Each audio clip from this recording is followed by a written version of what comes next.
നമ്മൾ യാത്ര ചെയ്യുന്നതും പോകുന്നതും എല്ലാം ഒരുമിച്ച് നമ്മുടെ ഏറ്റവും കൂടുതൽ സന്തോഷം എന്ന് പറയുന്നത് എല്ലാവരും കൂടി ഉള്ളപ്പോഴാണ്. അതിനകത്ത് ഒരാൾ മിസ്സായാലും ഇപ്പം ഞങ്ങളിപ്പോൾ 3 പേരോട് ഒരു വഴിക്ക് പോയാൽ പോലും ഒരാളില്ലെങ്കിൽ നമുക്കിതിന് ബുദ്ധിമുട്ടാണ്. ഈവൻ ഇപ്പോൾ ചില സമയത്ത് ആരെങ്കിലുമൊക്കെ ഞങ്ങൾ താമസിക്കുന്നത് ക്യാപിറ്റൽ സ്ഥലത്തു നിന്നും കുറച്ച് മാറിയാണ്. ആരെങ്കിലുമൊക്കെ ഹെൽസിങ്കി വരുന്നുണ്ടോ എന്ന് വരാൻ പറ്റുമെന്ന് ചോദിക്കുമ്പോഴേക്കും ഞാൻ പോകാറുണ്ട്. അപ്പോൾ ആ ഒരു സമയം തന്നെ നമ്മൾ എല്ലാവരും ഇല്ലാണ്ട് പോകുമ്പോൾ നമുക്കൊരു ബുദ്ധിമുട്ടാണ്. കാര്യം നമ്മളെല്ലാവരും ഒരുമിച്ച് വീഡിയോ ചെയ്യുന്നു. പക്ഷേ ചില പിള്ളേരുടെ പഠിത്തവും കാര്യങ്ങളൊക്കെ ഉള്ളതുകൊണ്ട് അങ്ങനെയൊക്കെ പോകുമ്പോൾ തന്നെ വിഷമമാണ്. അപ്പം മാക്സിമം ടൈം നമ്മൾ സ്പെൻഡ് ചെയ്യുന്നു. പിന്നെ മാക്സിമം നമ്മൾ നമ്മുടേതായ വിശ്വാസത്തിൽ നമ്മൾ ആഗ്രഹിച്ചില്ല. പണ്ട് നമ്മൾ പല കാര്യങ്ങളും ഇഷ്ടപ്പെടാണ്ട് ചെയ്ത കാര്യങ്ങളാണ്. പക്ഷെ അത് എപ്പോഴോ നമ്മുടെ ഉള്ളിൽ കയറിക്കൂടി. അതിനുശേഷം നമ്മൾ അറിയാണ്ടാണെങ്കിലും ഇൻഡയറക്റ്റ് ആണെങ്കിൽ പോലും ഒരുമിച്ച് പ്രാർത്ഥിക്കാനാണെങ്കിലും സമയം കണ്ടെത്താറുണ്ട്. യാത്ര ചെയ്യുന്ന വെക്കേഷൻ എല്ലാവരും ഒരുമിച്ച്, അത് മാസത്തിൽ ഒന്നെങ്കിലും എപ്പോഴെങ്കിലും സമയം കണ്ടത്. അപ്പം പോകുമ്പോഴേക്കും നമ്മൾ വീണ്ടും റീഫ്രഷ് ആവും.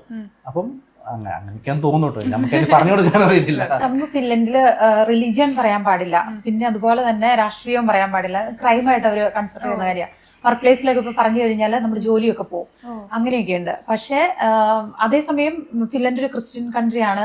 അതുപോലെ തന്നെ നമ്മുടെ റിലീജിയസ് കാര്യങ്ങളിലൊക്കെ അവർ ഇമ്പോർട്ടൻസ് കൊടുക്കുന്നുണ്ട്. പക്ഷെ നമ്മൾ പറഞ്ഞു കിടക്കാനും ബാക്കിയുള്ള മതത്തിലുള്ളവരെ നമ്മൾ ഇത് ചെയ്യാനും പാടില്ല. അങ്ങനത്തെ ഒരു കൾച്ചറൊക്കെ ഉള്ള ആൾക്കാരാണ്. പക്ഷെ നമ്മൾ ഫാമിലി പ്രെയർ ഒക്കെ ചെയ്യല്ലേ. ഇങ്ങനെ ഭയങ്കര വിശ്വാസം വന്നൊരു മതഭ്രാന്ത് എന്നുള്ളൊരു സെറ്റപ്പ് അതും മോശമാണ്. പക്ഷെ വിശ്വാസം എന്ന് പറയുന്ന സാധനം നമുക്ക് ആവശ്യമുണ്ട്. കാരണം അവിടുത്തെ ഒരു ലൈഫ് സ്റ്റൈൽ അതേപടി നമ്മൾ ഫോളോ ചെയ്ത് കഴിഞ്ഞാൽ നമ്മളൊക്കെയാണ്, നമ്മളിവിടെ വളർന്നു പോയിട്ട് നമുക്ക് ആ ഒരു സ്ട്രെങ്ത് ഉണ്ട്. പക്ഷെ അവിടെ വളർന്നു വരുന്ന പിള്ളേര് ഇപ്പം നമ്മൾ ഹോസ്പിറ്റൽ ഫീൽഡൊക്കെ വർക്ക് ചെയ്യുമ്പോൾ നമുക്ക് കാണാം, ഒരു ടീനേജ് കഴിയുമ്പോൾ തൊട്ട് പിള്ളേര് നമ്മൾ പല പല കേസുകളിൽ കണ്ടിട്ടുണ്ട്. അപ്പം അങ്ങനെയൊക്കെ കാണുമ്പോൾ നമുക്കും മക്കളുണ്ടല്ലോ. അപ്പം നമ്മൾക്ക് അറിയാം ഏത് സൈഡിൽ ഒരു ഇച്ചിരി സ്ട്രെങ്ത് കൂട്ടി കൊടുത്തു കഴിഞ്ഞാൽ അവർക്ക് ആ കാര്യങ്ങളൊക്കെ ഓവർകം ചെയ്യാൻ പറ്റും എന്ന്. അപ്പം അങ്ങനെയുള്ളൊരു ഇതുള്ളതുകൊണ്ട് നമ്മുടെ ഒരു ഇതിൽ പറ്റുന്ന കാര്യം എന്ന് പറഞ്ഞാൽ ദൈവവിശ്വാസം കൊടുക്കുക എന്നുള്ളതാണ്.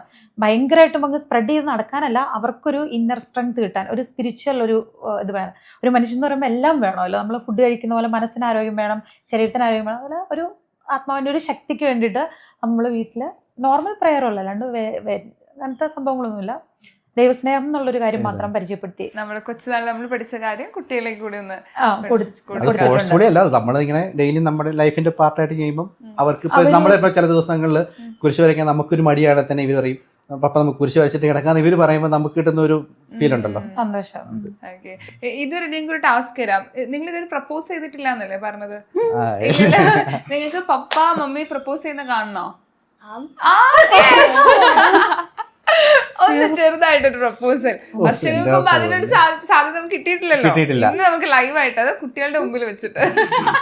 കാരണം ഇപ്പത്തെ വീഡിയോസ് വരുന്ന സമയത്തേ എനിക്കൊന്ന് ഒത്തിരി കമന്റ്സ് വരുന്നുണ്ട്, കൊള്ളാലോ കാണാൻ. ഒരു പാൻസിൽ ഗേൾ പാൻസ് കൂടുതലാണ് കാണാറുണ്ട് ഇതൊക്കെ കമന്റ്സ്. കാരണം നമ്മുടെ ഫോളോവേഴ്സിൽ ഏറ്റവും കൂടുതൽ 85% പേര് ഫോളോ ചെയ്യുന്നത് ബോയ്സ് ആണ് ചെയ്യുന്നത്. മറ്റേ എന്തോ ഇത് ഗ്രാഫ് ഞാൻ നോക്കാം, നമുക്കറിയാലോ നമ്മൾ ഫാമിലി ആയതുകൊണ്ട് തന്നെ നമുക്ക് അങ്ങനെ പ്രശ്നങ്ങളൊന്നും ഇതുവരെ ഫീൽ ചെയ്തിട്ടില്ല.